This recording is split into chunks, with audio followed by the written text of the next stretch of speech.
Supreme court का चंडीगढ़ के mayor चुनाव में ऐतिहासिक फैसला आया है।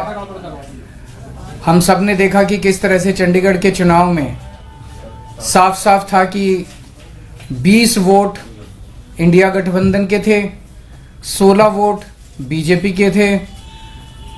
20 में से 8 वोट किस तरह से इंडिया गठबंधन के वोट गलत तरीके से इनवैलिड डिक्लेयर कर दिए गए और इंडिया गठबंधन के कैंडिडेट कुलदीप कुमार को हारा हुआ डिक्लेयर कर दिया गया, बीजेपी के कैंडिडेट को जीता हुआ डिक्लेयर कर दिया गया।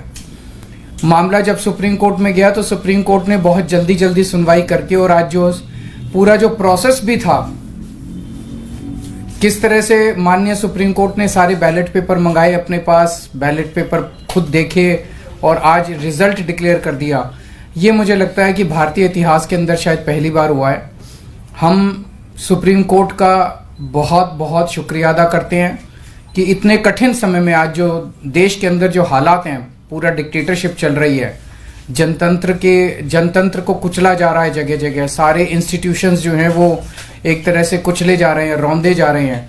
ऐसे में सुप्रीम कोर्ट का ये जो फैसला है ये बहुत मायने रखता है जनतंत्र के लिए और जनतंत्र को बचाने के लिए ये सुप्रीम कोर्ट का फैसला बहुत अहम है। इंडिया गठबंधन, इसलिए हम सुप्रीम कोर्ट का बहुत बहुत शुक्रिया अदा करते हैं। इंडिया गठबंधन की ये बहुत बड़ी जीत है, पहली जीत है, बहुत बड़ी जीत है और बहुत बड़े मायने रखती है। एक तरह से उन लोगों से छीन के लाए हम लोग ये जीत। उन लोगों ने तो चोरी कर लिया था ये चुनाव, उन लोगों ने तो वोट चोरी कर लिए थे, लेकिन हमने हार नहीं मानी। हम आखिरी समय तक लड़ते रहे, संघर्ष करते रहे और अंत में हमारी जीत हुई। तो ये पूरे देश के लिए, इंडिया गठबंधन के लिए बहुत बड़ी जीत है और बहुत बड़ा संकेत देती है देश को। जो लोग कहते हैं कि बीजेपी को हराया नहीं जा सकता, बीजेपी को हराया जा सकता है, एकता से हराया जा सकता है, अच्छी प्लानिंग और स्ट्रेटेजी से हराया जा सकता है और मेहनत से हराया जा सकता है। ये इस चुनाव के नतीजों ने साबित कर दिया। तो मैं इंडिया गठबंधन के सभी पार्टनर्स को बहुत बहुत इसके लिए बधाई देता हूं। चंडीगढ़ के लोगों को बधाई देता हूं, जिनको चंडीगढ़ के लोगों की एक तरह से जीत हुई। चंडीगढ़ के लोगों ने तो नतीजा यही दिया था कि भाई इंडिया गठबंधन का कैंडिडेट मेयर बनना चाहिए, लेकिन उन्होंने चोरी कर लिया चुनाव।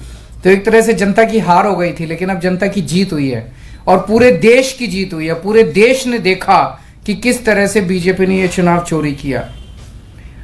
इस चुनाव में 36 वोट थे टोटल, बीजेपी के, कांग्रेस के, आम आदमी पार्टी के, अकाली दल के 35 काउंसलर और 1 मेंबर ऑफ पार्लियामेंट, 36 वोट थे। उन 36 वोट्स की काउंटिंग में बीजेपी वालों ने 8 वोट चोरी कर लिए, 25% वोट चोरी कर लिए 36 के अंदर। सोचो, अभी कुछ दिन के बाद देश का बड़ा चुनाव होने वाला है, उसमें 90 करोड़ वोट हैं। अगर ये 36 वोट में से 25% वोट चोरी कर सकते हैं, 90 करोड़ वोटों में ये कितने वोटों की चोरी करेंगे, सोच के भी रूह कांप उठती है, रोंगटे खड़े हो जाते हैं। सुनते तो थे कि बीजेपी वाले गड़बड़ करते हैं, सुनते तो थे कि बीजेपी वाले बदमाशी करते हैं, वोटों की चोरी करते हैं, पर कभी कभी मन कर सबूत नहीं था, निकल के नहीं आता था। इनकी किस्मत खराब थी कि चंडीगढ़ के चुनाव के वक्त सीसीटीवी कैमरे लगे हुए थे और सीसीटीवी कैमरों के अंदर इनका सारा का सारा रंगे हाथों ये लोग पकड़े गए, सारा इनका कुकर्म पकड़ा गया। इससे साफ जाहिर है कि कितने बड़े स्तर के ऊपर ये वोटों की चोरी करते हैं। अब बड़ा मसला ये है, पूरे देश को सोचना पड़ेगा कि अगर जनतंत्र नहीं बचेगा तो कुछ नहीं बचेगा। आज जितनी कॉन्फिडेंस के साथ ये कह रहे हैं 370 सीट आएंगी, 370 सीट आएंगी, एक तरह से देश के लोगों को चैलेंज कर रहे हैं ये लोग कि तुम्हारे वोट की जरूरत नहीं है हम लोगों को, हमारी तो आ रही है 370 सीट। तुम्हारे वोट की जरूरत नहीं है हम लोगों को, हमारी तो आ रही है 370 सीट।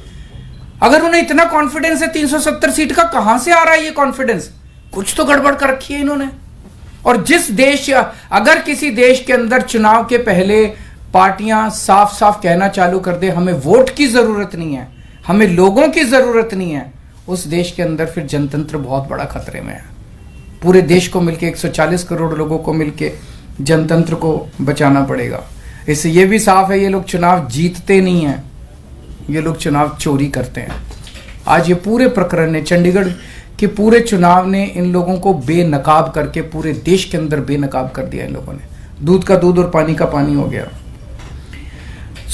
मैं फिर से एक बार इंडिया गठबंधन को बहुत बहुत बधाई देता हूं और माननीय सुप्रीम कोर्ट को बहुत बहुत शुक्रिया अदा करता हूं।